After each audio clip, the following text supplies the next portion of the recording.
Do you actually have to be on cocaine to be on this podcast?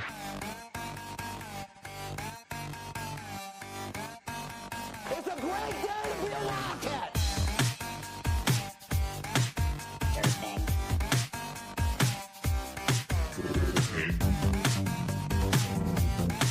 Durfing.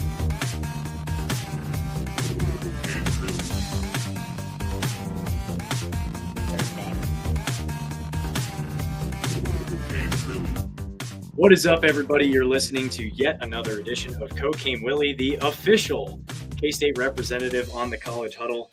I am your commissioner, Bob Trollsby, and as always, I'm joined by my co-hosts, the good chef Andre Napier and Fireball Matt Marchesini. But before we dive into our episode where we're going to be doing our Big 12 head coach power rankings for the year,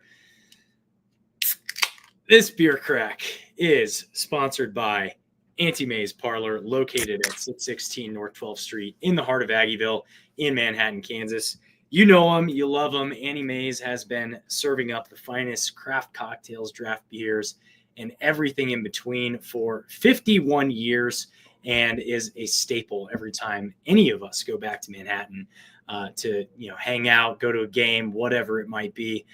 Every week they've got music, comedy, live, events, all sorts of other stuff, but they've got tomorrow night, Wednesday, June 8th, as we're recording this, Trivia Smackdown. They've got trivia every week. We've got Therapy is going to be there on Tuesday, June 24th, which is next week, and then Pride in the Parlor, Thursday, June 26th. We're just kind of in the rotation for regular event season. Not a whole lot of special events happening right this second, but that's why you got to follow Auntie May's. You got to stay tuned, look at their website, auntiemays.com, just to stay apprised of new information as things are happening and new events are getting announced. They're always announcing new music, new comedy, all that stuff. So go visit your friends, go visit your auntie at 616 North 12th Street, again, right in the heart of Aggieville in Manhattan, Kansas. Gentlemen, we've got some ice cream to eat tonight as well, so we'll tease that maybe. I'm ahead of the game. I'm already. Chef, you want to explain yourself to those who maybe aren't aware or don't recall the ice cream bet? I made an ice cream bet that, looking back on it, was kind of silly, and I don't regret anything, but Jerome Tang failed me, and there was at a time. It's been discontinued now for probably a good reason. Skyline chili ice cream. Not great. Not great. I don't have any currently on me because it's been discontinued. It probably lasted a week and a half. And people said, we don't want this. No one asked for this. And so it's not on the shelves anymore. So I am eating the ice cream in the wake of Cincinnati loss, but it is vanilla with chocolate drizzle. Well, not a disgusting. Not a punishment as much as no, not a punishment at all. This is a gift. Like, you rewarded yourself for your misgivings. I was wrong, but I'm not a glutton for punishment like some of you. I went with vanilla. He went with vanilla, and we are gluttons for punishment, however, and we're going to take a look back and punish ourselves real quick. So last year, around the May timeframe, we did our initial power rankings of Big 12 head coaches in football, and here's where everything landed. Let me just get this sized up appropriately in a way that's going to make sense, and I will share my screen. So share. Oh, this is the first time I'm doing this on my new computer. Okay. I may not be able to share this, guys, unfortunately. Love that. Which is just great. That's just great news. That's perfect. Hold up. Google Chrome. There we go. Jeez Okay. Louise. Touch ID. Unless one of you can get to it quicker than me, in which case I would be open to that. I'm just pulling up the tiers. Yeah, pull up last year, so 2024. Share screen. I mean, I could show it on my phone. Yeah, that's going to be great too. Hey. All right, zoom in, and go. Zoom. To the left, to the Go to left. 2024. Yeah. There we go. A little bit more. And maybe shrink down your window there a little bit. Oh my God. Shrink down my window. Yes, shrink down your window. How do you guys know how to do all this stuff? Blue collar workers. Oh, I can do this. I can actually do this now. There we go. I beat you to it. So after all that, we do have our rankings. So when we aggregated everything together, you look at how each of us had our different coaches ranked. It came out to this. So we had collectively Mike Gundy as the number 1 head coach in the Big 12 going into the 2024 season. Kleiman at number 2, Kyle Whittingham from Utah at number 3, Lance Leipold from Kansas at number 4, a guy who no longer has his job, Gus Malzahn, at number 5 overall, Matt Campbell at 6th, Neil Brown, another guy in the top half here who doesn't have his job, at number 7, Joey McGuire at number 8, Willie Fritz at number 9, Sonny Dykes at 10, Kalani Sitake at 11, Dave Aranda and Deion Sanders tied for 12th, and then Brent Brennan and Big 12 champion Kenny Dillingham carrying the caboose here. How do you feel about these rankings looking back on Where's the 16th? Oh, it was a tie for 12th. Okay, I got you. There was a tie for 12th. So Dillingham was last place. Looking at these rankings collectively, we stink. I mean, if you're going off of what they were going to produce the next year, I think maybe we were a little vague in this question, but I mean, really, do we feel any differently as a coach by 1 year for what Gundy's done over his tenure? Because of 1 year, do we drop him so low because of what 1 year was? I don't know if you can do that. It depends on yeah. And pointing out, we do have Scott Satterfield on here as last place. He's absolute last place. The banner. I was going to say we still need a 16. Yes, the banner was hiding number 16. So great podcasting on my part. What do you think? I mean, I look at their coaching careers holistically. That was how I did my rankings, and potentially how I did my 2025 rankings. So I'm not going to drop Mike Gundy 11 spots because his team was, what were they? 3-9, 8-4-8 or something. Very bad. You know, they were bad. Just like I'm not going to drop Kyle Whittingham a bunch of spots because Utah had a poor year. Like Kyle Whittingham, you look at his entire coaching career, the number of Rose Bowls they've got to, that's a very quality coach in general. So I mean, there's definitely a couple surprises. Obviously, Gus and Neil Brown, are fired. They didn't have great years. I don't think Gus got fired though. Or Gus willingly left to be the offensive coordinator of Florida State. So the writing may have been on the wall and just not signed off on. So I think those are obviously, a couple where you look back and you're like, dang. And Kenny Dillingham's like the ultimate one that kind of, but everybody felt that way at the beginning of last year too. So, it was a genuine surprise to kind of see how good Arizona State was and how he led that team in the college football playoff and winning the Big 12. So I don't know. I think we'll get into it in our list, but I think that is the one conundrum that you have to balance out. Where do you go with the tenure or do you go with, because a lot of people are going to argue that Chris Kleiman is number 1 because he doesn't have, outside of COVID, which was a global pandemic, he doesn't have those stinkers. And do good coaches have those stinkers?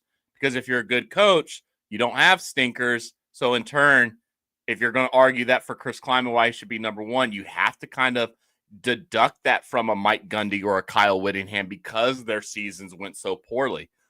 And a guy like Matt Campbell, who has had some stinkers, but on the trend of where he's going and where he's done recently, he's had some disappointment, but it's not been to the level of, a 3-9. That's fair. That's fair. I'm going to disagree with you, though, Matt, on the assertion that power rankings should wholeheartedly take into account the entire career and body of work. Because the way that I view a power ranking is this is recency bias to the nth degree, and taking into account, hey, here's what I've done lately, and that's the most important part. So we may have a fundamental disagreement on what a power ranking is here. But like, so if you're saying recency bias, you're saying in the last 365 days. So you wouldn't even say 2 years from now. Like 2 years from now, Utah went to the Rose Bowl, right? And Oklahoma State played in the Fiesta Bowl. Like they played Notre Dame 2 years ago. They did, yeah. So like before a 3-9 season. Recency bias. You know, if you're saying in the last 365 days, this is my power ranking for coaches, then yes, we failed. Yes. So but I think from a coaching perspective, like you also have to put for 2025, here's what I expect a coach. How can I expect this coach to improve his team based off of the characteristics of that coach in previous years? Like that's how I look at it. Yeah. Yeah, I think that's fair. Let's get into the rankings themselves, because I think this is going to help people. This is going to help people help. I don't know how to put it other than I need to explain my methodology here. I am going to start out by sharing just our top three, and I see four. Chef doesn't, or top four. We'll go in like packs of four here. And Chef doesn't have his on here, so we'll fill it out as we go. And let me just size that. On brand for me, by the way. Very on brand. The screen. Always late. So the way that I went about this was I pulled the last 3 years of each head coach, what they've done in those last 3 years. So this does take into account, okay, Mike Gundy going to a Big 12 championship 2 years ago against Texas. It takes into account Dave Aranda winning a Big 12 championship against Oklahoma State, and then going to, New Year's Six Bowl and playing, an SEC team in that bowl. I also took into account if you have been to the college football playoff, if you have won a New Year's Six Bowl. So I took all of that stuff into account, looked at the last 3 years for each head coach. We got a cat signal, by the way, just the FYI. Oh, do you want to announce? Do you want to announce who it is? I don't know who it is yet, but bring on the cats with 2 S's, because we did get HD Davis today. But we do have another cat signal. There we go. We got another cat signal, folks. Got another cat signal. We are live, so I figured we'd mention that because this will. John McGraw's son. Yeah. Go pop over to Taylor Bratt and see what's going on. John McGraw's son. Got to be. There we go. Crazy. $5 on it. I bet you that $5. So all of that was to say, I took into account full body of work, but I put a heavy emphasis on the last 3 years and the last 5 years. So what did you do? Because I see currently you have Kenny Dillingham. Did you take him into consideration as an assistant at Oregon, what did you? No, you only gave him. Coach. So you gave him a smaller sample size than everybody else. That doesn't seem very fair. But it is a power ranking. So the Big 12 championship winning head coach, I think, should probably be relatively high on that list. Would you agree? I also see a 14-12 overall record. So I don't know necessarily if I agree. Yes. I mean, but you've set your parameters. Last year was weighed heavily in your ranking. So I can see the argument, but I don't know if I would necessarily put Kenny Dillingham number 2. Well, we're gonna figure it out. We don't have to poo-poo people's rankings yet. No, I'm not poo-pooing. No poo-poo. No poo-poo. Felt like a poo-poo to me. I'm not gonna lie. That felt like a poo-poo. Okay, I'll just mention who I have first. It's showing up on your screen there, but I've got Chris Kleiman at number 1 overall. I think he has been the most consistent coach in the Big 12 since he came to K-State, and it's really not even close. When you go back to his school win-loss record at K-State, he's 48-28 overall. His school win percentage at K-State is .632, which, with the exception of Sonny Dykes, Scott Frost, and Mike Gundy and Kyle Whittingham, when you look at their full body of work at that school, they're the only guys that are ahead of him as far as what they've done. And you that does take into account the COVID season that everybody says wasn't real and shouldn't exist. So that's something to keep in mind there. Last 3 years, he's 28-12, 700 overall, which is the best out of any sitting Big 12 head coach through the past 3 seasons. He has a Big 12 championship. He has a New Year's Six bowl berth, not win. And he's our guy. And this isn't just me being a homer. He legitimately, data-wise, statistically, has been the most consistent head coach in the Big 12 since he arrived, and certainly through the last 3 years. Those are, valid points, and that's why I'm also going to follow suit. I know we're probably supposed to be going in order of Matt then me, but I am going Chris Kleiman as well. Just because I'm a little mix of where both of you go. The whole, Matt is more of the holistic view. You're more of that short-sighted view. And what have you done for me lately? Chris Kleiman does have in the past 3 years a Big 12 title. Just everything that you mentioned, the model citizen in terms of consistency in this conference, where at any moment, we will discuss at any moment, it could be your card pulled and you could have a very tank-like season because this conference has so many killers in it that are on level playing fields, aka parity. This is where coaches make their hay, and Chris Kleiman has proven throughout the years that he is just a conference no hold barred. I'm going to get what I get, and I'm not going to relinquish that. So Chris Kleiman is my number one head coach. Well, we have arrived. Because everybody is just all over the place. So I believe last year I also picked Kyle Whittingham as my first coach, I believe. You did. Yeah.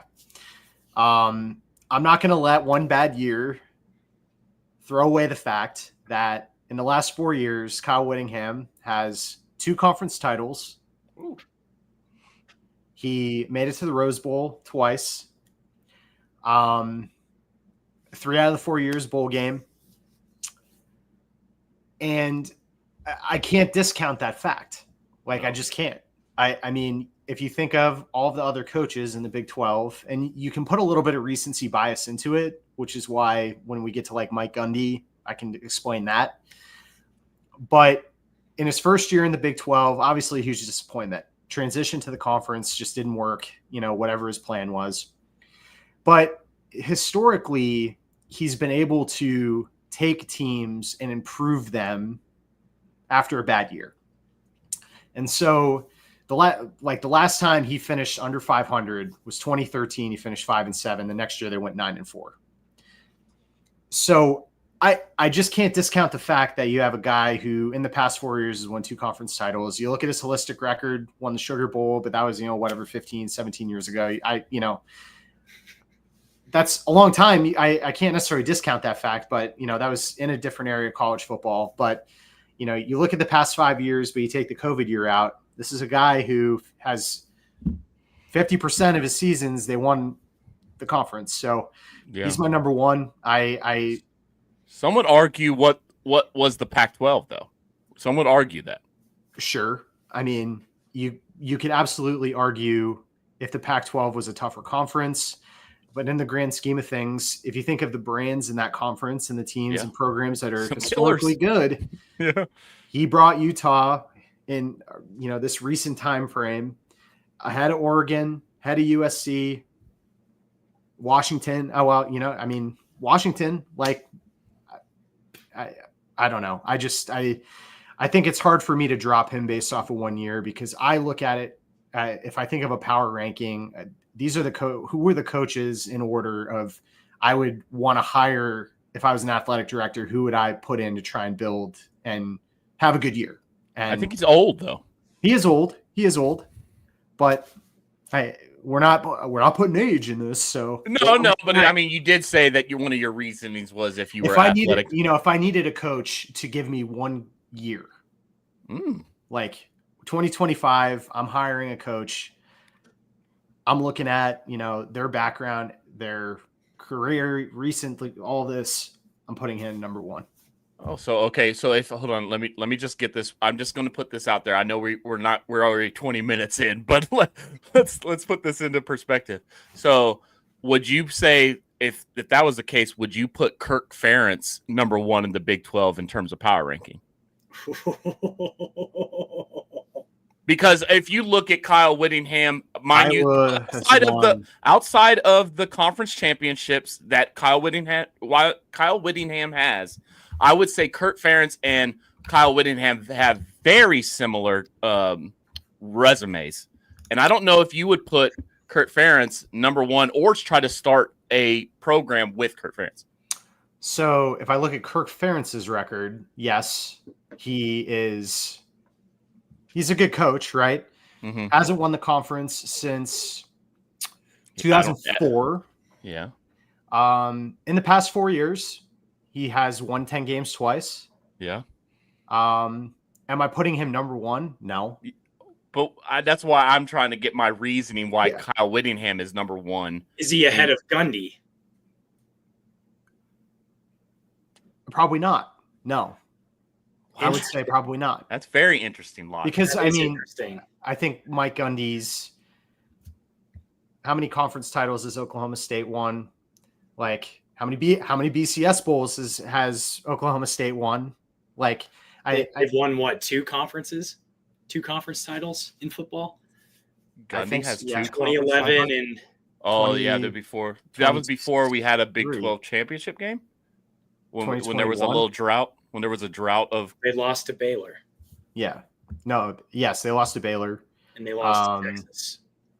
So, Kirk Ferentz is not it's an interesting question. It's a hypothetical. It's a hypothetical. And I think you could also is the brand of football that Iowa puts in fun to watch? That's very that's very Kyle Whittingham. Yeah. But again, you look at it, the last 4 years, Kirk Ferentz has averaged 9 wins a year. Yeah. And that's pretty good. That's pretty good. I would say that's Chris Kleiman-esque. Correct. For me, because that was your first. And I think we're getting to Bob's because Bob is so much different than everybody else. And I'm more in line with Matt. I'm actually going to go Mike Gundy number 2. I think the history proves itself, even after, down seasons, which he doesn't have a lot of outside of his first season at Oklahoma State. He rebounds pretty well. And I think that is a sign of a good coach. It's usually the teams that people don't look at when he, makes his hay. So that's the second time I've said that. So for me, but Mike Gundy is a prominent coach. He is a recognizable coach, which I also think fits into this a little bit. I don't know how it does, but for me, I think if he is a recognizable a distinct coach, for some reason I have to put that in there. I think there's something to it when your coach is recognizable. Not knocking Chris Kleiman, but if you put him on a lineup, not a lot of people would know him. But for me, I think Gundy, he has the persona to build teams, and he is an excellent coach, in my opinion. All right. Matt, you've got Kleiman at 2. Yeah. I put a lot of it to the standard of basically your floor is going to be 8 wins. He's won 2 bowl games? Mm-hmm. 1 conference championship. Is it just 1, or am I completely? What, bowl games? Yeah. No, 2. 2. He's got 2. I thought he had 3. Bowl games? Bowl wins? Yeah. He's got Texas Bowl, LSU. Texas Bowl versus LSU. Oh, 3. He's got 3. He's got 3. Yeah, he's got 3. Okay. Anyway, I look at the conference championship in 2022, with the New Year's 6 appearance. I think from a consistency perspective, he's kind of shown in this 6 years that he's been here of what you can expect. You don't see a ton of ebbs and flows, which I think is important for a 1-year sample size of what you want in 2025. So for me, I feel like he fits at number 2. I've got Kenny Dillingham. I guess we can just snake draft this thing around. So I'll do Kenny Dillingham. I think based on what he did last year, if we're strictly looking at this the way I look at a power ranking, which is who is rising, who is falling, who has done the most in the last 1 to 3 years, Kenny Dillingham fits that bill. I mean, he already has in 2 seasons at Arizona State. Obviously, the first one he was rebuilding out of an impossible situation that was left to him by Herm Edwards. He was rebuilding and really, I don't think, had enough time to get his guys in there, install a system, was really having to be left picking up the pieces, had the weird, quarterback situation, and finally brings in Sam Levitt, who he recruited out of high school originally, brings him into Arizona State from Michigan State. And what he did in year 2 at Arizona State is not anything anybody had on their radar. And I think speaks to his ability as a head coach to get a core together, develop that talent over 2 years and have them reach new heights that nobody out there would have ever anticipated. That college football playoff game against Texas was also an instant classic, and they fought tooth and nail to try to get and they damn near had him. So they should have had. So Kenny Dillingham, I think, is number 2 on that list. It's going to be interesting to see how that plays out this year, because he does lose Cam Scadaboo, but he retains Sam Levitt. He retains a lot of pieces on offense and defense, and then brings in the guy from Army, running back, to kind of be the next Scadaboo, the next running back. But I don't think anybody can quite compare to what Scadaboo was able to do last year. So flash in the pan, maybe, but that's what power rankings are all about, man. We'll find out.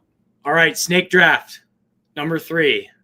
Much to my chagrin, I have Matt Campbell, the petulant child himself. I hate Matt Campbell. I don't like Matt Campbell. I despise Matt Campbell.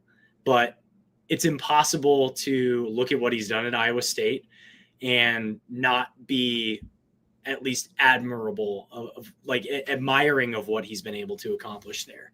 And coming off of Iowa State's only season in school history where they have exceeded 9 wins, I think it's only safe to put Matt Campbell at 3rd on that list.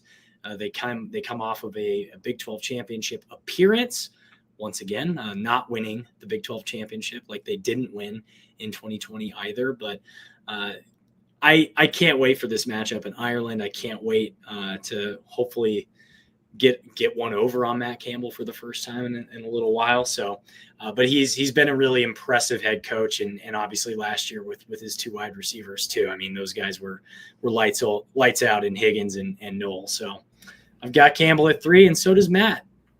Yeah, so this was a tough one between Matt Campbell and Mike Gundy for me, and literally the only reason why I picked him over Mike Gundy is I think of how the differences in getting players to go to Iowa State versus Oklahoma State.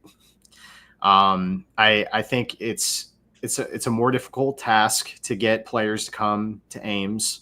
I mean, I think we can't sweep it under the rug, like from K-State perspective. Like, it's sometimes tough to get recruits to come to Manhattan, but when you get them here, that's like, you see that excitement, you see the facilities, you see all these different things.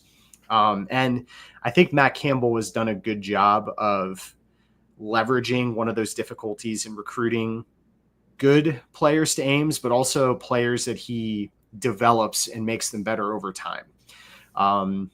Obviously first year, they won over 10 games in program history. Everybody talked about it. Like, you can't discount that fact. But he's won a Fiesta Bowl. They haven't won a conference championship, but they've made it to the championship game, twice. So I think he has done a really, really good job at Iowa State. And I think one of the biggest things you can say about a coach is, I would love another school to pick up Matt Campbell so he is gone from the conference. Yeah. Like from a perspective. I mean, Iowa State's always a tough team to play. He is fiery and he's aggressive, but in a lot of ways, I mean, coming from like when I was a student, we had Frank Martin. I love that. Like I love fiery. I loved, not being scared to say what you actually mean. And yes, it can come off sometimes with a negative connotation on the outside. I respect that because it shows how much he cares, about the program, about his players. So that was for me a 3. I put him at 3 for that. Yeah, I get the Matt Campbell thing, but when you say he's fiery like Frank Martin was fiery like off the court too. Matt Campbell, I think, puts on this persona as this firecracker on the sideline, which I don't like, especially from a referee standpoint, in which these guys can't fire back at you.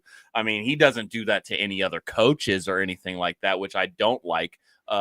He does have a baby mentality on the sideline, which I don't like. It's not like Frank Martin, in my opinion. Frank Martin used to get on his players. He used to get on officials. He used to get on other coaches. So for me, I can't put him number 3. I'm going to go Kyle Whittingham at number 3. I like everything that Matt said. And I agree with what Matt says. The only reason I brought those hypotheticals even into earshot was because I think there are a lot of coaches that have so much similar resumes that Chris Kleiman and Kyle Whittingham are very similar to me. So it's hard to distinguish where they should be in this ranking. Kyle Whittingham, like I said at the beginning, he has that stinker, which was last year. I know a lot of it was quarterback situation and everything like that. But Chris Kleiman doesn't have those stinkers. So for me, if you can rebound, Kyle Whittingham, I had him number 1 on my list last year. And I think if he can rebound this year, which a lot of people think he can with a solid mobile quarterback this year, that he'll probably shoot it back up to number 1 unless Chris Kleiman does something crazy. So for me, I think that's where I'm the little mix of both between you and Bob, where I'm a little bit of, what have you done for me lately? I gotta see you do more than 3-9, especially in that first season in the Big 12 when you finally get these haymakers thrown your way. Can you rebound? Can you get up off the mat and do it again? I think Kyle Whittingham can. I think Utah's going to be a scary team, and so it's back to me in for our 4th pick.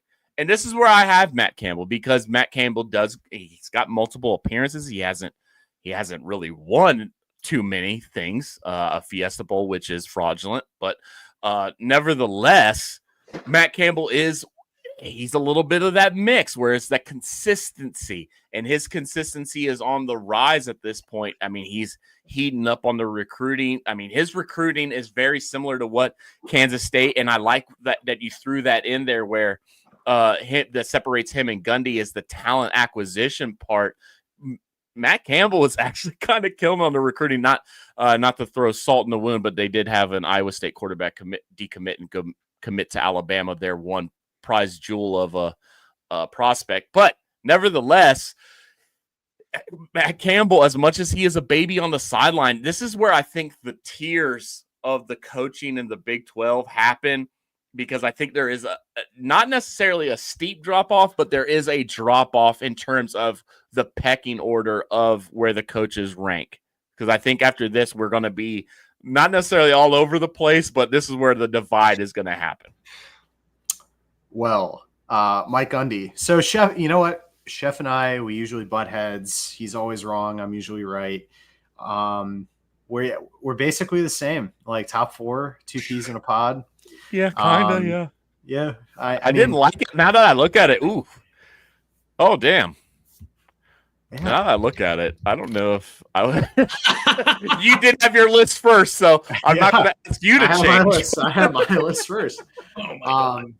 So I look at Mike Gundy. I mean, I look at his historical, what he's done at Oklahoma State. For the most part, I mean, 3-9, like if you look at his entire career at Oklahoma State, he has never had a season that bad since basically the beginning. Like it was 4-7 in 2005. Like he's typically pretty consistent with his teams. Obviously in the past 4 years, you have 2 teams that won over 10 games.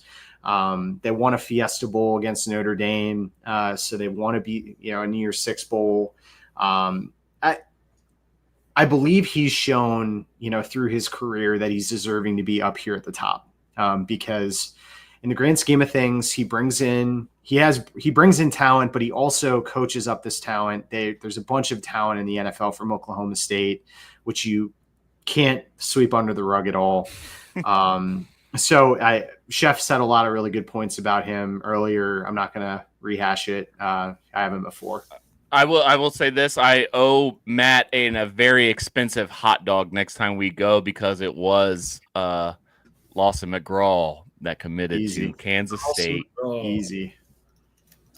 I'm very excited about that prospect. Maybe we'll talk recruiting some other time. Maybe. I have Kalani Sitake at number 4 on the list, because the BYU Vampires last year were hard to doubt. They were hard to doubt. They win 11 games. They go 11-2.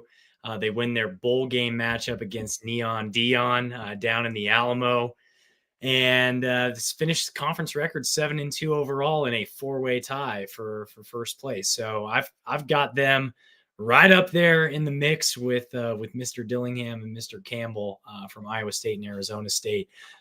So yeah, I mean, I think his resume kind of speaks for itself. He has been pretty consistent at BYU over the years.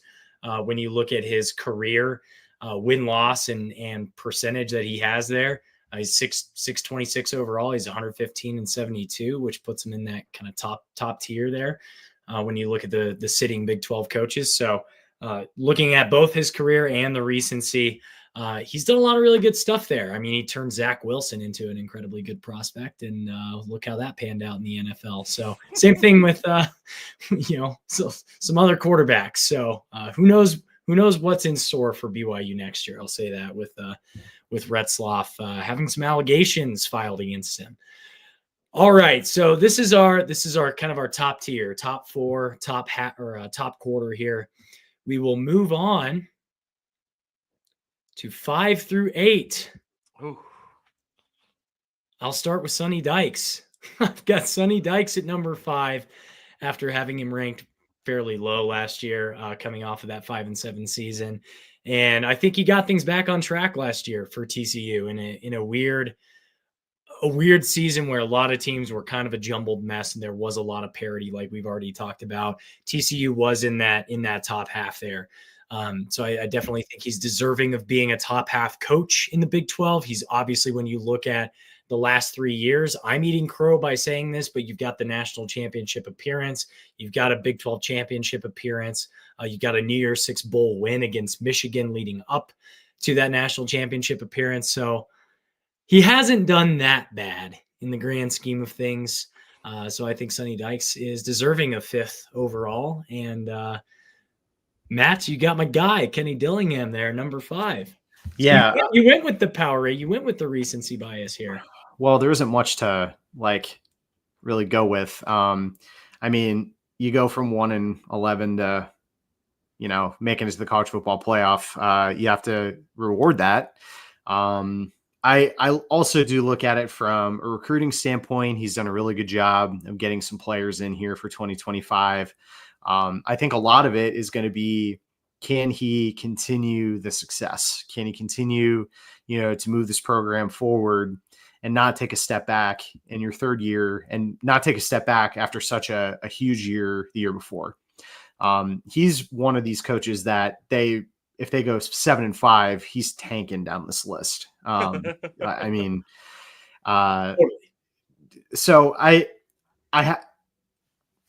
believe in the improvement he had in year 2. I believe in how he represents the program. He's obviously a young coach, what you could probably term as a player's coach, because there's, they're close from an age perspective, but also just from a mindset perspective.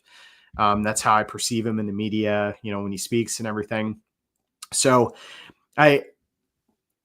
I think I put a lot of stock in a 1-year improvement, but the sample size is too small to be able to say otherwise. Because, he won the conference title in his first year at the Big 12 and almost beat Texas. So yeah. Yeah, I agree. I think what Arizona State did last year, I'm not going to put Kenny Dillingham 5th on my list. I think 5 through 7. Okay, I will say this: 5 through 7 is basically a tie. I think it's 5A, 5C, 5A, 5B, and 5C in my opinion. So for me, I'm going to go Kalani Sitake here.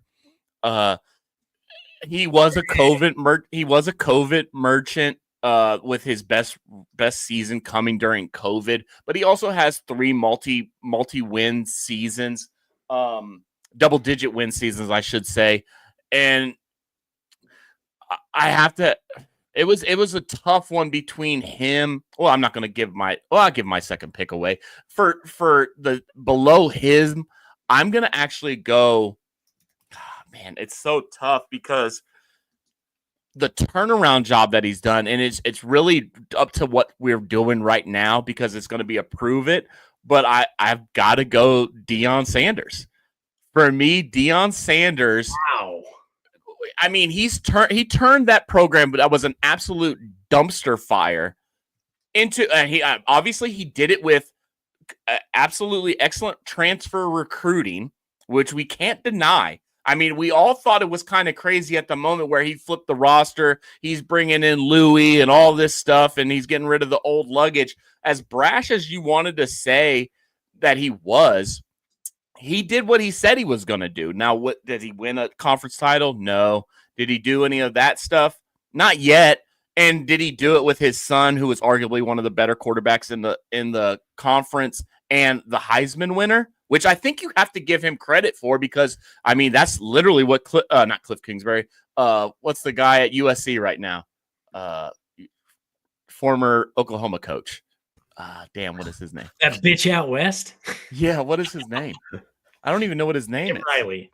Lincoln Riley. I mean, Lincoln Riley's literally made his name on just his quarterbacks winning Heisman. So Deion has a Heisman trophy that's going to sit at in Colorado for the rest of the time, and we can't deny that. So for me, Deion Sanders, up until this point, we're not going into the future. Up to this point, he's done one of the better coaching jobs of the people on this list. That's why he's in my next tier there. But wow, I did not expect to see that. I did go 2 brown people after going 4 Caucasians in a row, and that's on brand for me. I can see where your list is going, Matt. I don't know how to respond to that. I don't know how to respond to that. Well, I went with Kalani Sitake. I mean, he has had a good coaching career at BYU. And so I look at obviously last year, I think he did a really good job of coaching that team. You have a quarterback in Jake Retzlaff who just showed so much improvement through the year. But you could almost say at some points they're a little bit of a team of destiny in some of these games. I thought lucky team, not necessarily a lucky team, but a team that they just made the right plays. Like I think you don't necessarily have to be lucky to make the right play. Like they did a lot of the right things. I think it was very evident they were the second best team in the Big 12 this past season.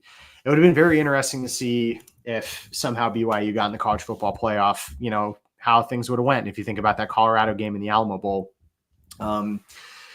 he's almost similarly though to me for 2025. Can he keep up this momentum? Because he had a 2-year stretch. He had the COVID year. He went 11-1. 2021, they went 10-3. Outside of that, he's 5-7, 7-6, 8-5. Like and that's in the as an FBI, like an independent team, where you don't necessarily have a set schedule. You're playing against all these. So this was one that I almost put him a little bit longer down the list, but I do think from a 5-7 to 2023, he got his butt in gear. He got the right players in there, coached him up, and won 11 games. So I give a lot of credit to that. I think he's, as much as he's a good coach, I think he's a really great representative of that university too. Doesn't say anything poorly. I feel like he's just such he's a coach that I could, like, if I was in college, I wouldn't go to BYU, but I would be interested in playing for him if he wasn't coaching at BYU, because I like pop too much and ice cream. I don't know. But it's crazy that, I remember our BYU preview last year, and there was hot seat talk. There was hot seat talk with Kalani Sitake. Could he get it done? Yeah. And finally getting it done in the Big 12, I think he deserves a lot of credit for that. Absolutely. Yeah, I agree. All right. So next on the list, we've got my run of just three coaches. So for those who are listening or watching this, we were just on the College Huddle podcast with Eric. Shout out to Eric from the Ohio pod. Talked a little Will Howard, but we also we kind of went through the schedule and went game by game. And he's asking kind of commentary around TCU and Baylor and Texas Tech, because we've got all three on the schedule this year. K-State does. And when I'm talking about these three guys, I almost think of all three of them as the same guy, kind of. With Sonny Dykes and Dave Aranda, who is next on my list, is Dave Aranda. You've got the highest of highs with, making a national championship game with Sonny Dykes, going to the Big 12 championship game with TCU, winning a Big 12 championship and a Sugar Bowl with Dave Aranda. And then you have the low lows of, okay, you got the 5-7 season for TCU. You've got who knows what the hell 2 years ago was for Baylor. And then the previous season, even for Baylor, just doesn't really make sense when you see what happened in year one. And then they rebound last year. And they even had at one point an outside shot to still win the Big 12, a berth to the Big 12 championship going into the final week. So I think it was Sawyer Robertson is the quarterback there. And again, they've got oodles and tons of money, the same way TCU does, the same way Texas Tech does. They've always been relatively strong on the recruiting trail. And it's, like I said on the Ohio pod, on the College Huddle pod with Eric from the Ohio pod, I kind of need to see 2 years with Dave Aranda. So I've got him in the ascent. I think of him based on his performance last year as a top half head coach. When you take his entire track record as a head coach into effect there, he is, I think, only one game above 500.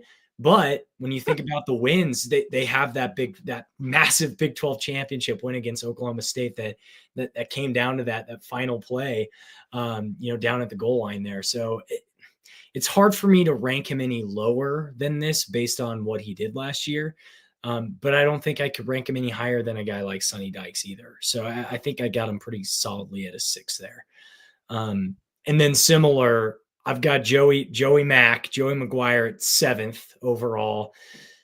I don't know what to do with Texas Tech. He's just on that top half, that the other side of the top half here. If you're thinking about it as top half and bottom half, based on what he did last year, he's, number 1 in the nation right now in recruiting for transfer portal class this cycle. But they've done that. They've consistently done that in the entire time he's been there. He just hasn't quite put it together on the field. And so he's consistently floated around that 8-4, 7-5 range. He's never really dipped below that, but he's never really gone above that either. So until he can prove that he can do something that like Kleiman can do, or even Matt Campbell can do, he's kind of stuck in this middle third of coaches, like top half, but middle third, if that makes sense. So that's where I got Joey Mack and Texas Tech at 7th there. Yeah. So Lance Leipold, I'll be interested to see where y'all pick Lance. You take the 5-7 last year aside. I mean, you still have to give credit the fact that this Kansas program was just so bad. Here's my other thing with Lance this year in 2025.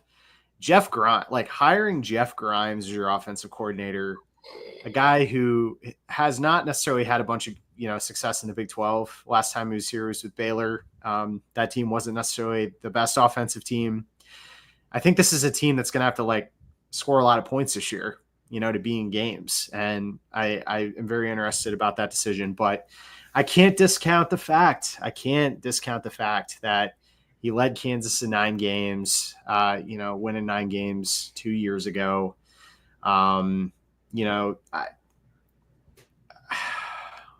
Yeah, but look at everything he's done around that. I mean, I guess he raised the floor of Kansas to a 5 win. Yeah, but they win their out of conference games, but that's like historically that's pretty good, right? Like, if you raise a floor to 5-6 games, like that's your floor, is almost making a bowl game every year for that program since 2010.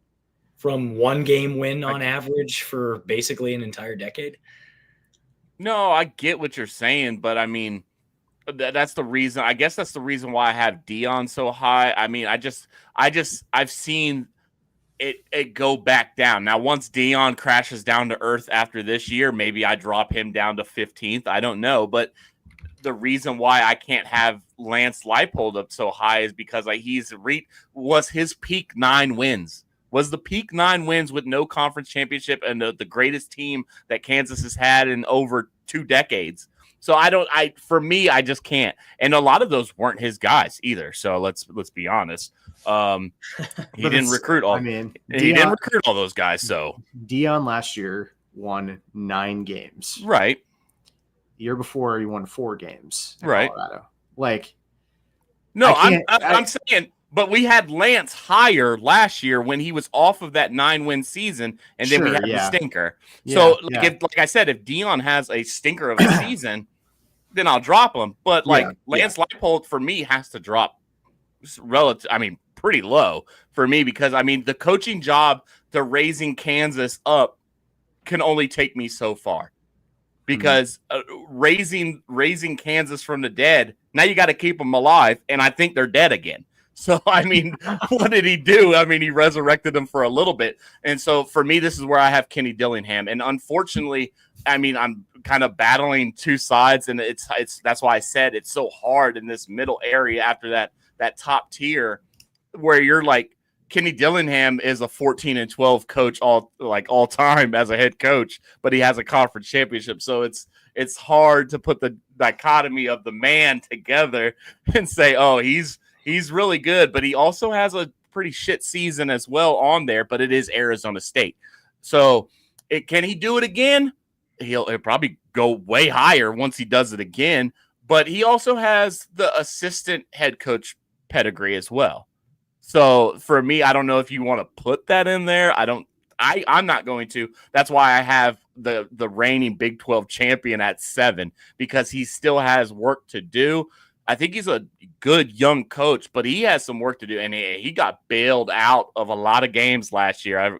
I remember the BYU. I think it was the BYU game where the field got rushed and all that stuff. Should they have won that game? I'm not entirely sure. So for me, Kenny Dillingham is at 7, and then so it's me again, and now I'm at 8, and this is where I go Sonny Dykes because Sonny Dykes has a national championship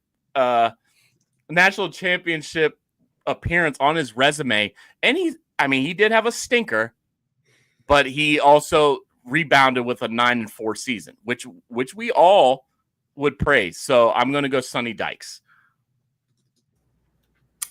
I went with Joey McGuire. Honestly, if Tech doesn't have a good year, I think he's gone. I think he's done. I really do. I can see it. I think if this Tech team goes 8-4, I think they fire him. They're not firing him. I think so.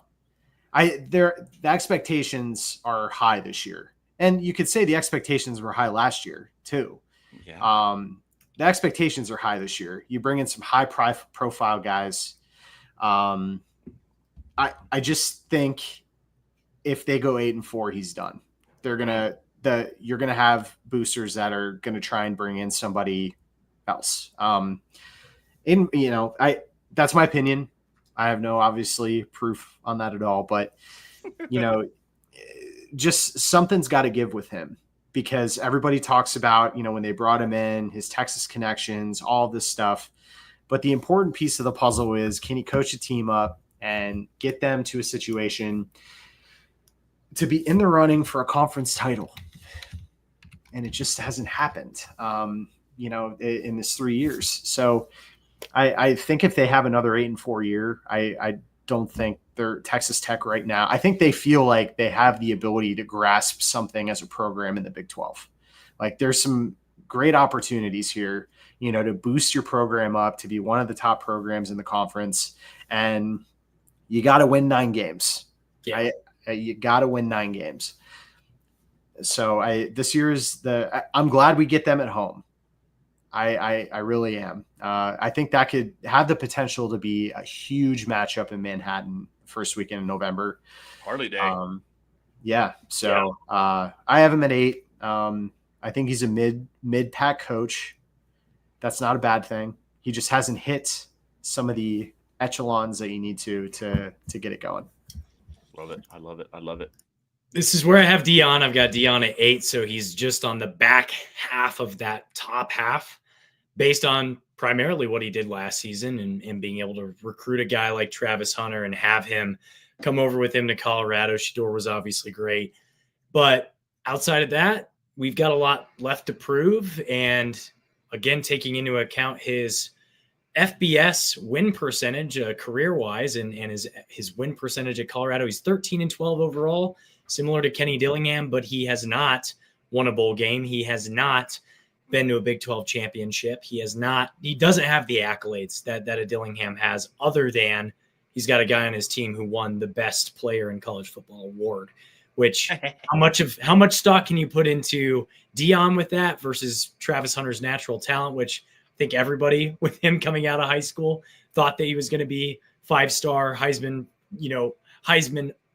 hopeful, for lack of a better way to put it. So I've got him on this back half here of the top half. He's still in the top half, but he's not better than any of these other guys, I don't think. All right. Moving on to the third quad here. Ooh. I'm going to start with Lance Leipold. I've got him at the top half of the last half of the Big 12. He's again, you can't negate what he's done at KU. But last year was very underwhelming when you think about the type of talent that they returned, what exactly he had at quarter. He had a healthy Jalen Daniels all season.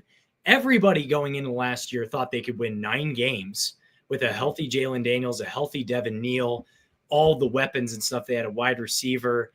And then you go 5-7 and you don't make a bowl game. Yeah, you had some cool wins on the back half of the schedule there because they did some damage. I think they beat Iowa State, they beat BYU, if I remember right. Colorado, which they did us the biggest favor on the planet by winning those 3 games, but ultimately didn't end up mattering for K-State. But I need to see more from Lance. I need to see him get to that next level, because he's proven that, to everybody's point here, he can raise the floor of KU. But until he gets to that next step of, okay, let's win 9 or 10 games, then baby, it's going to be hard for me to rank him higher than this until he does that. So just win, baby. That's where I got Lance. I went with Dave Aranda at 9, and this is plainly for one really good year that he had. So I think he's another coach like 8-4. I mean, they were the talk was maybe like he was going to get fired, and they went 8-4 this year. There was talk. So if he does it again, there's going to be some more talk. The first part of the first 4 games on their schedule, like they could be 4-0, God, or they could be 1-3. Yeah, I think there's a possibility they could be 1-3, 2-3, something like that. Yeah. Yeah. I mean, I don't know. He's one that it's plainly, you have a coach that won the conference title and won a New Year's Six bowl. Like, he got it taken care of, in that second year. But, there's 3 seasons that were bad, and then you have an 8-4 year, that you lost the bowl game. It's just not great. Like, it's just not great. Now you could probably say, like, this is going to be the first year that they have a quarterback returning, which would be helpful because Shapen left after Bohannon left. They have a revolving door. So maybe that's the kicker that gets them where they need to be, but I have them at 9. Okay, so this is for me. I'm gonna put Rich Rodriguez here. Now, hear me out.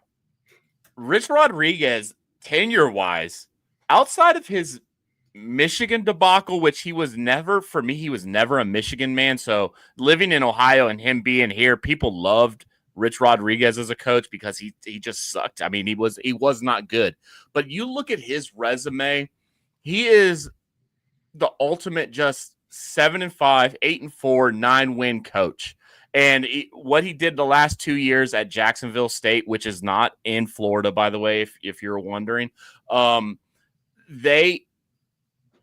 this one for me, I think he's going back to the place that put him on the map. And I don't know if it necessarily means that he's going to have instant success, but my God, if he can, people are going to be not. I'm not going to be shocked if he can have instant success at West Virginia. They are in a bad shape as a program, especially for what he wants. But I think that if you listen to him, how he's been talking on podcasts and on interviews, he seems like he's all the way bought in on this program, similar to what he had when he was.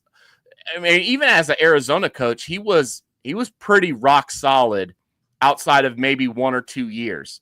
And then that last year they went 7-5 and they just they seen enough of that, that middling. And that might've been their biggest mistake ever. But yeah, so Rich Rod for me, I think he is a very, very well seasoned coach. And if he can get it going back with West Virginia, that's spooky because I think he loves the recruiting that he can bring in there. And he is a West Virginia man. So give me Rich Rod. And then, man, I want to say Lance, but I'm going to go Dave. I'm going to go Dave Aranda because Dave Aranda, like Matt said, I'm just going to echo what Matt said. He was a very hot second half coach. Can he keep it going? And he does have hardware. He has hardware. Plus, he was a hot coach right now. So he moved up I think he moved up maybe 1 or 2 spots on my list. Not entirely sure. But he was hot seat talk. I think he might have bought himself a little bit more time. And with a returning quarterback, who knows if he's actually really that good? He has a nice mustache. That's all I know about him. So Dion for me at 10.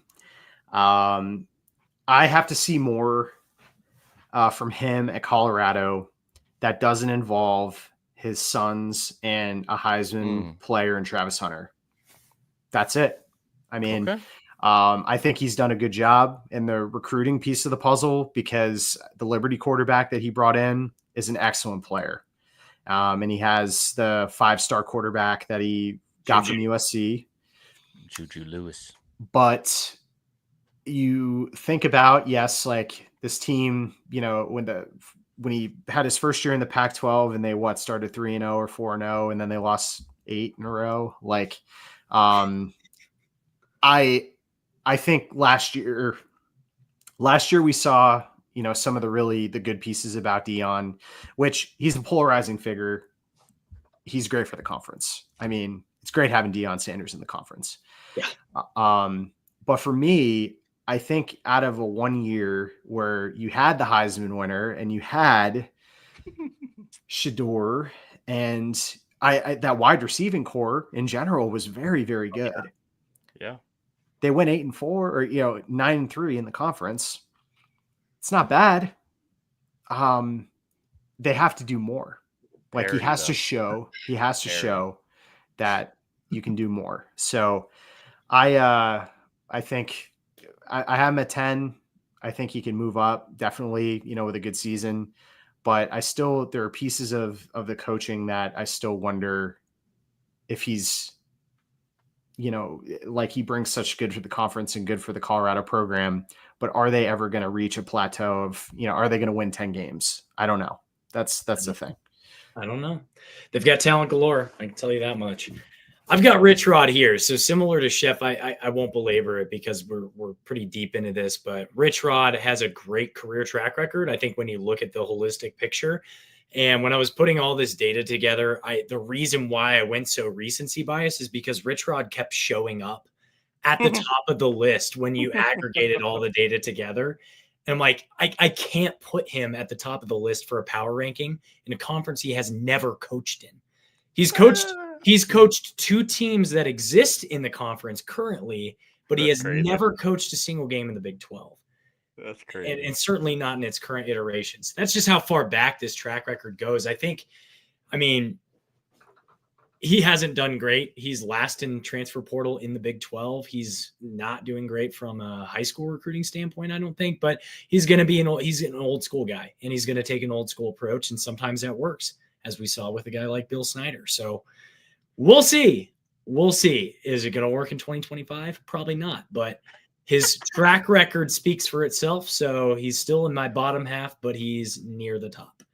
And next, another guy with a good career track record, especially recently, Willie Fritz, I've got at 11th overall.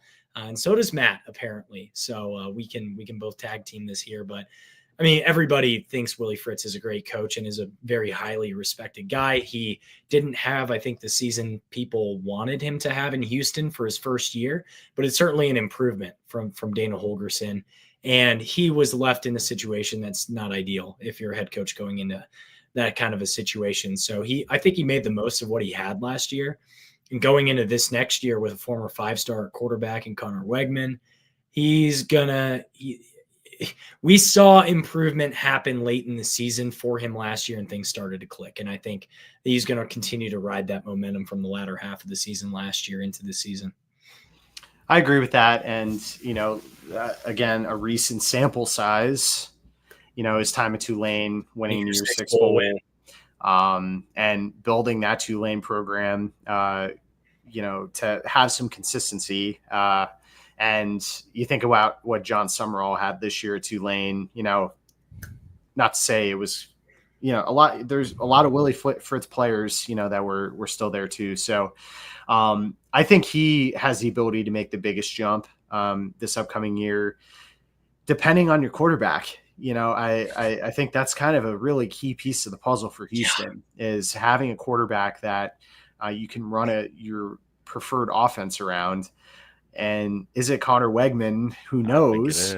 I think there's potential there. So he could easily move up like 5-6 spots on this list to 2026 with a good year. But I like his track record of his overall career. But his recent stuff at Tulane shows he can build a program, and that's what Houston needs right now is somebody that can build up this program back to, being a name, at one point. So. Okay, well, so I like Willie Fritz as a coach, but he's got to.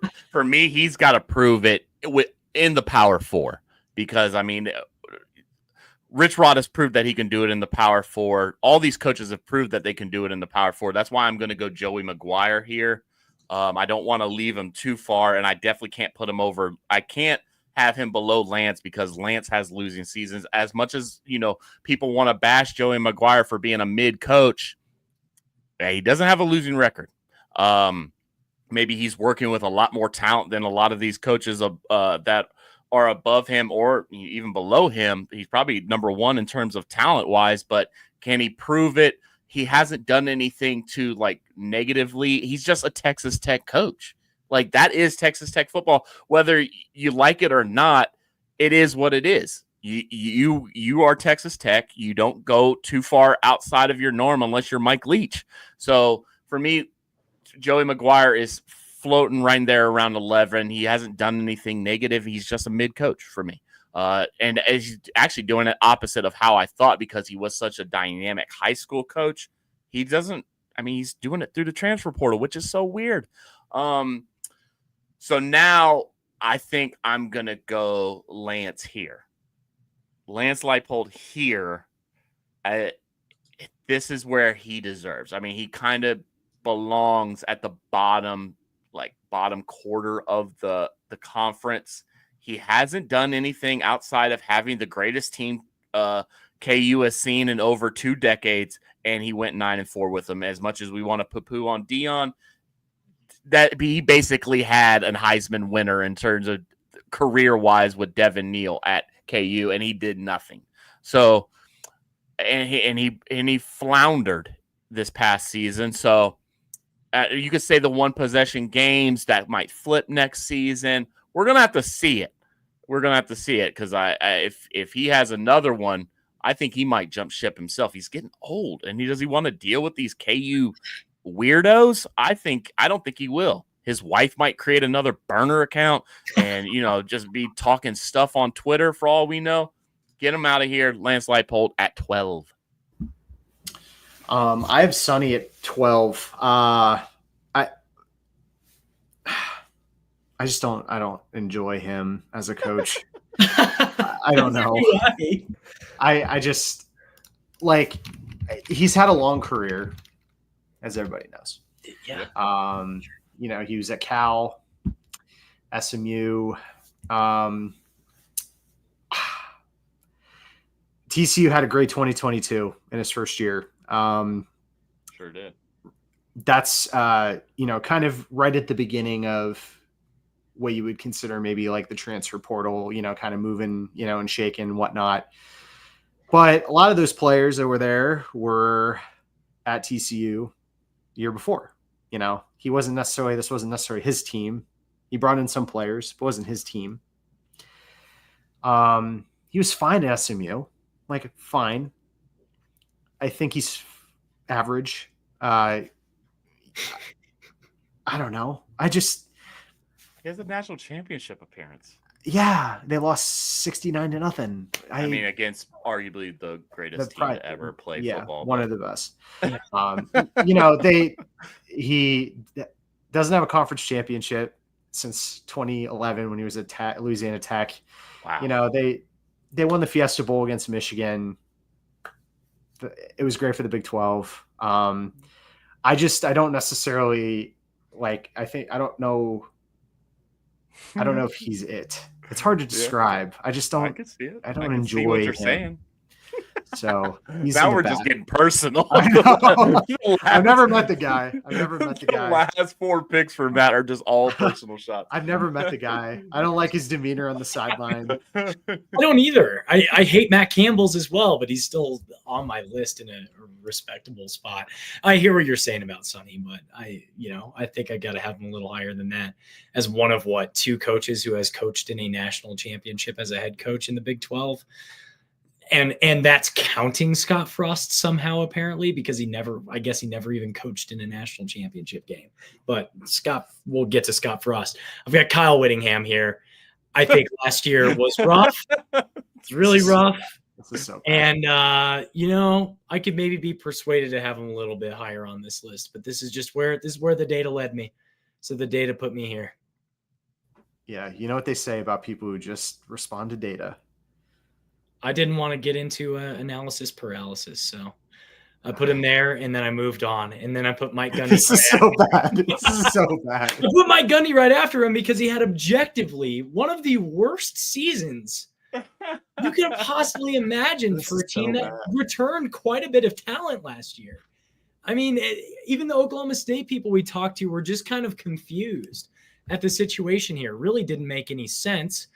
I don't think he is adjusting to the NIL era well or gracefully. I think his success in a couple of the last couple of years, 2023, and then prior was more so a product of, a lot of those guys that he had brought in were guys that he brought in before NIL was as much of a thing, or before the transfer portal was as much of a thing. So I don't think he's adapting well. And I don't have a ton of confidence that they're going to be a great team this year. And I don't see them being any better than 7-5. Okay. This is wow. I don't. I mean, 7-5 for the team that he has. I actually would. That would be pretty good. But then Who it are goes they back playing to at the ability quarterback? to But I get what you're saying. It is his fault because he is the head coach. Why is your team disintegrating in front of your eyes? And I get what you're saying. For damn near 10 years now, at least in Oklahoma State circles. Stop it. They would Stop have you it. believe that. They would. I just can't with this. Rich Rod. I got Rich Rod back here. I'm not taking a lot of credit for a guy who, yes, is coaching the Power Four in a completely different situation from a Power Four when he was at West Virginia and when he was at Michigan. He was at Arizona. And I know I was about to say that. And when he was at Arizona, he had one good year at Arizona 11 years ago. 11 years ago. You can put the FCS stuff, like, I think he's a good coach, but I don't necessarily think even from 2008, 17 years. Shout out to my high school class. Shout out to my high school class. I don't think he is at the echelon of some of the top 12 coaches in this conference. He's going to go into a West Virginia situation with a team that I don't think is going to be very good this year. And one of the biggest things was coming in. He needed to pick up some good guys in the transfer portal and try and at least show, like, hey, like, there's going to be some development here. And maybe there will be. But I don't necessarily see him as in this kind of like top level of coaches, even above the top half. Just because I can't put, he's been out of he was at Jacksonville State for 3 years. He was not a head coach for 5 years in between his Arizona gig and Jacksonville State. I actually liked him on TV. I don't even remember him on TV. I think he worked for CBS. But nevertheless, I agree with what you're saying with Rich Rod. He has to prove that he can get back up to this level and do it. That's why I have him low, but I think he could prove some people wrong. This is where I have Willie Fritz. I already said my piece on Willie Fritz. All the things that you're saying about Rich Rod right now, he did that at Tulane. I mean, he did beat some studs while he was the head coach at Tulane, but he has to do it while he's at Houston, which is a totally different monster because you are in the parity conference of America, Big 12. So Willie Fritz, you just got to prove it to me and then I'll move you up. But until then, you're just kind of going off your name and being a Kansas native. And that's not going to get to me. I don't care.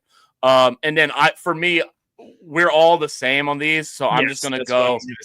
I'm going to say that my list is exactly like Bob's. Yeah, Brennan showed me nothing. He showed me nothing. So I'm going to go exactly like Bob. Satterfield, he Cincinnati can maybe do some things. They bring back a lot of the pieces that made them good. So I want to they beat Iowa State. So, I mean, if he can repeat that, I think don't look at me like that. When I say good, he's the 14th best coach in the conference. Yeah. He stinks. You just said they're bringing back players. I'm trying to differentiate him from 15, 16. That's why I'm saying where he's at 14. So yeah, Scott Frost, maybe rekindling it back at UCF is going to do some things, but I don't think so. He was there only 2 years. Can you believe that? He was only the UCF head coach for 2 years. I mean, that's actually kind of wild. So he had 2 good years there. Because I don't even know if he had 2 good years. No, he had 1 good year. He had 1 good year and then got hired after the national championship year. Right, and they claimed the national championship. Which I would. And then his alma mater came calling, and then he showed that he was a drunkard that couldn't do anything. Mackenzie Milton, everyone's favorite quarterback. We're just going through. I'm going to go through all. I mean, Scott Satterfield, Yeah. Good luck. Scott Frost. UCF. It's going to be very interesting to see how UCF feels about this hire 3 years from now, because UCF has a lot of good pieces being in the Big 12.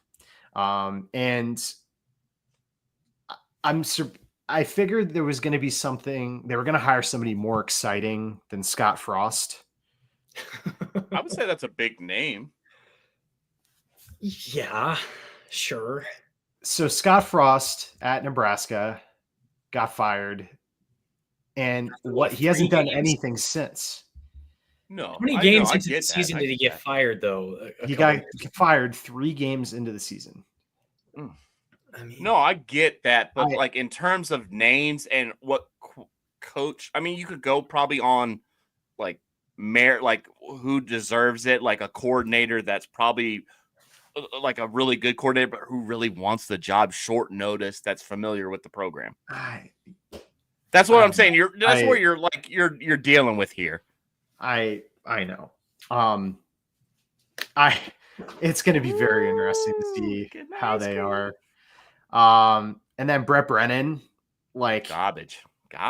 He could have been fired after 1 year. Could have been. It's crazy. Probably should have. I would not have been shocked. Like they tanked so bad. Awful. And that's Fafita and T-Mac. Maybe Fafita isn't as good of a quarterback. I don't know. Who knows? Not having T-Mac is going to be, who's going to step up for Arizona? Is Fafita back? Yes. Oh, wow. He stayed. So, wow. I don't know.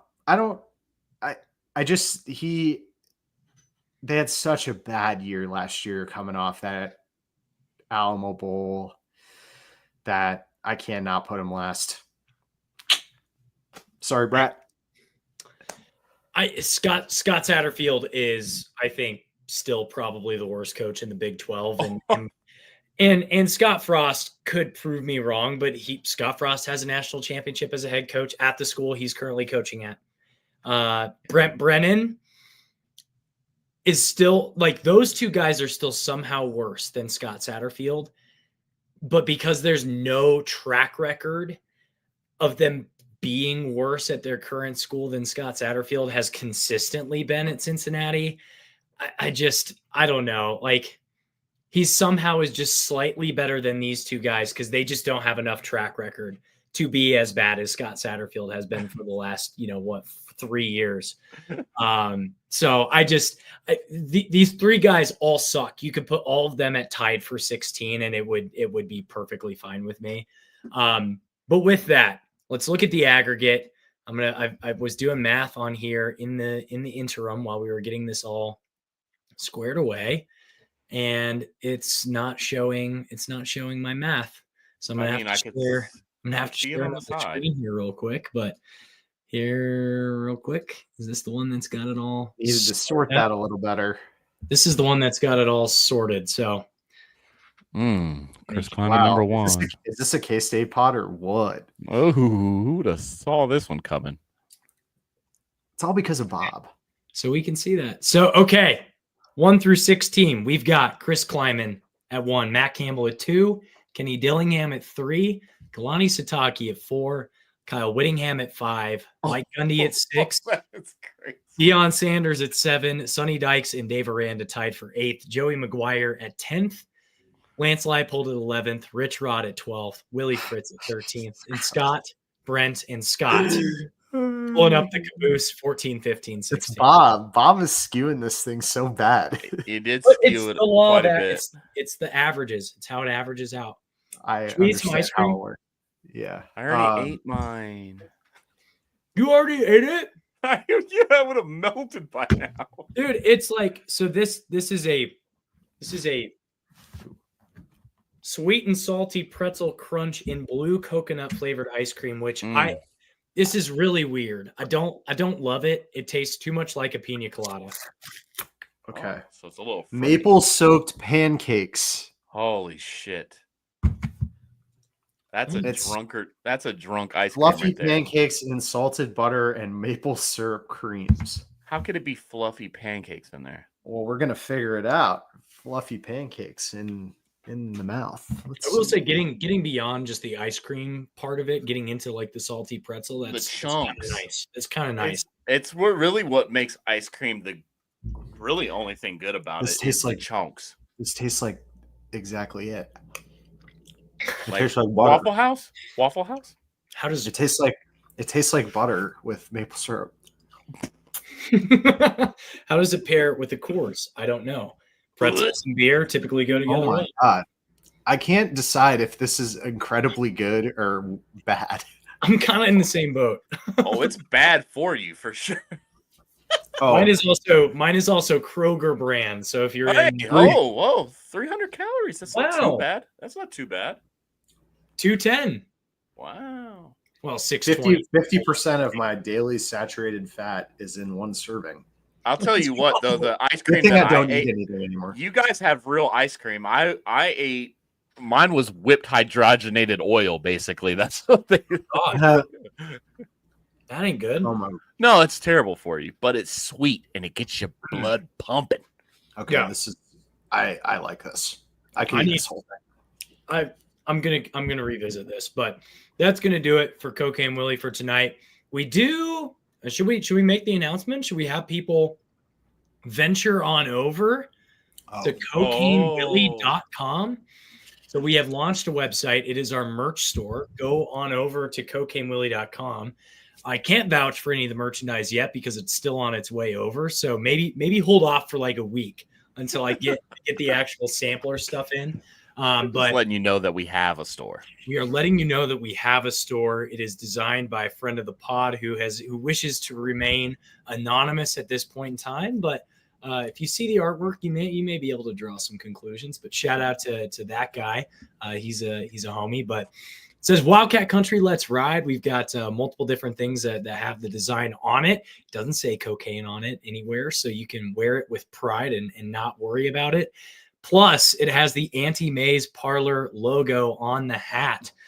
So if you've seen our logo anywhere out there, you'll know what we're talking about. But pop over to cocainewillie.com. The domain was available, unsurprisingly, and buy some merch. We've got it available for you, relatively affordable as far as merch goes. It's not as cheap as 3Ma, but we don't have money bags like 3Ma. So shout out to those guys. But yeah. Pop over to cocainewillie.com. Follow us on social media. I'm at Bob Trollsby. Chef is at Chef Andre Napier. And Fireball Matt is at Matt Marchesini. And follow the pod at Cocaine Willie wherever you want to follow the pod. Chef, Cocaine's a hell of a drug, baby.